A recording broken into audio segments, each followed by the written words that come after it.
প্রচারের জন্য দাঁড়ে দাঁড়ে ভক্তের দাঁড়ে দাঁড়ে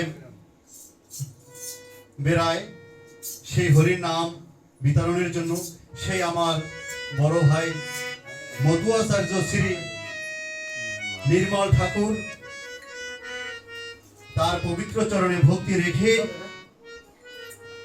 রাখি পুরনো ব্রহ্ম শ্রী শ্রী হরি ঠাকুর সেবা মহাসংঘ সাংস্কৃতিক অঙ্গনের সকল উপদেষ্টা ও সকল নেতৃবৃন্দর চরণে ভক্তি রাখি। আজকে যে এই বনগ্রামবাসী, এই যে গ্রামে আমরা এই অনুষ্ঠানটি করতেছি, সেই বনগ্রাম ঋষিপাড়ার পঞ্চায়েত কমিটি যারা আছেন তাদের পবিত্র চরণে ভক্তি রাখি। আজকে আমাদের মাঝে উপস্থিত তাল সঙ্গীতে যারা আছে